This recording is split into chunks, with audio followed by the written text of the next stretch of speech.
So basically, this is the house I grew up in. It's 2nd Avenue in Verdun.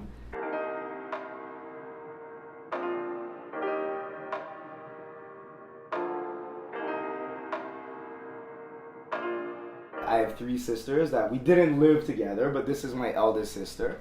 And as she will tell you for sure, she used to babysit me and bite my belly and dance with you and dance with me and stuff. So the significant point about that is my mother is blind and deaf, or more or less. She just passed away, so my mother was.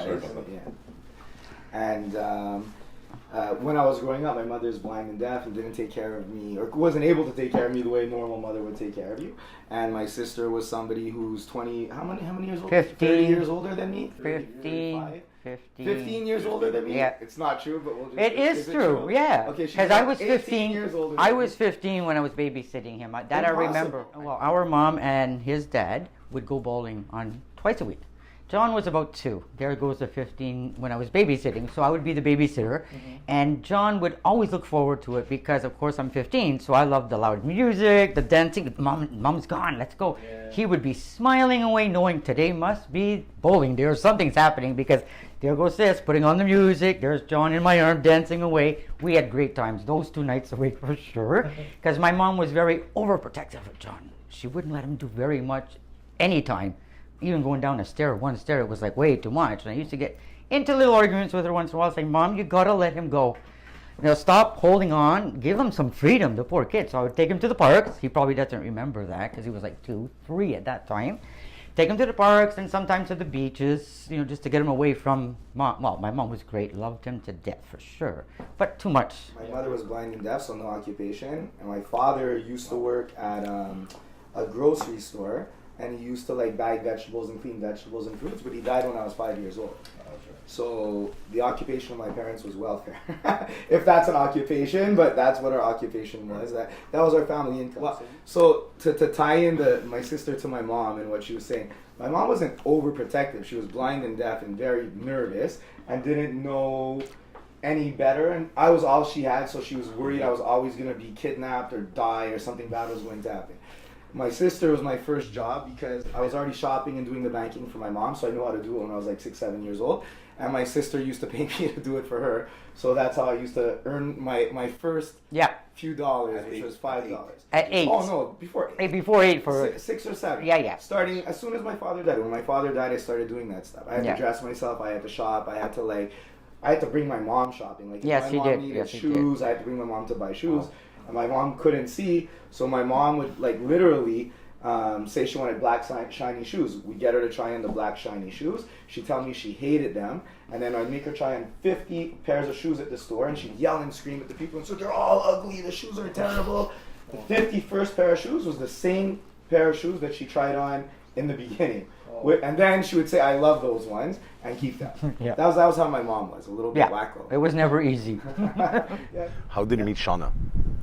at Musique, but the real story is as a barmaid. No, she didn't work. She was a client, and basically I saw her in a picture and I thought she was super beautiful, so my photographers take pictures every night, and I saw this picture. I was like, wow, she's the prettiest girl I've ever seen, and I was kind of scoping for her, but I didn't see her. And one night I saw her back at the club. She just ended up being there, and I went and I talked to her, and I gave her my number, and she never called me.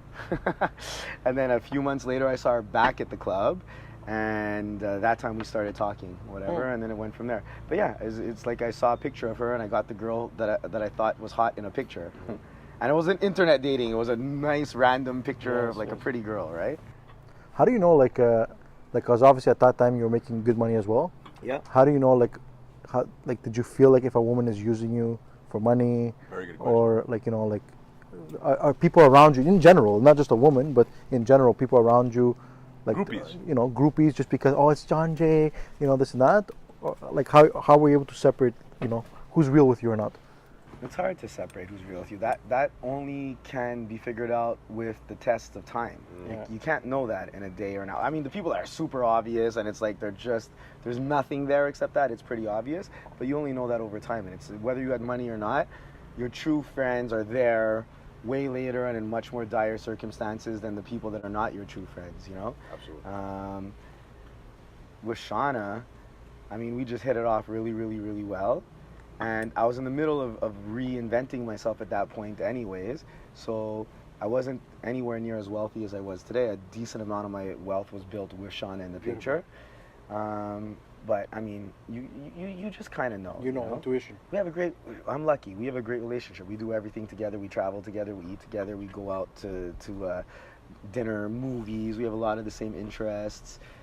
We argue like everybody else, but we enjoy spending time together. So I think that's, if you're with someone and you enjoy being with them and vice versa, and you could tell it's real, and it could be any time. It's not like, oh, we're going to do this amazingly expensive thing all the time. It's just anything, right? Like, we're going to go to the movie theater. We're going to go have like a little sandwich. We're going to do this, but you have a good time together. That's a real person. That's part of your life. Absolutely. Yeah. Absolutely. As a father with 2 kids and myself, a new father, what's some advice you could throw towards me? Get rid of your kid as soon as you can. Oh my God. No. You do your best as a father, man. Like, your life has probably already changed, and you were already like the hustler type of guys, and you work hard and do your stuff. But now you're gonna be magnified, like you said, on that level because you have somebody else to do it for, something to teach somebody to leave something behind for.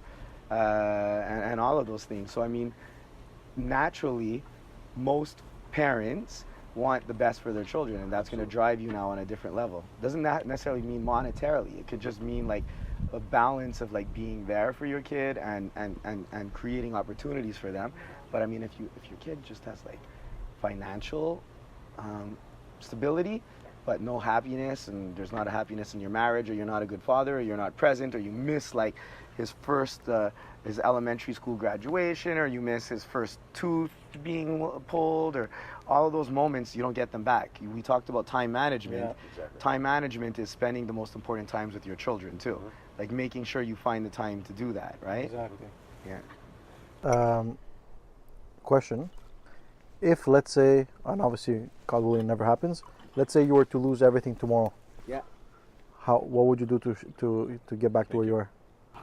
Well, Very good hopefully question. I wouldn't lose everything. What I would do is, if everything went bad for me, I would take whatever assets I had and sell them, because having a nice house, if you can't afford the mortgage, or having a nice car that you can't pay the monthly fee for or whatever is useless. So, and it's happened to me. Like when I said I was in my rethinking my life period, basically you get rid of all your material goods, get yourself down to the simplest playing level that you can. What I did when it happened to me once in my life is I sold everything. I paid a year of rent. I made sure that I could work really, really hard by having my rent paid and a few other bills paid 1 year in advance, and you just go from there. You grind away. You got to be willing to give up the material things and not cry too much about it, because if you spend your time crying, you can't get out of the mess you're in.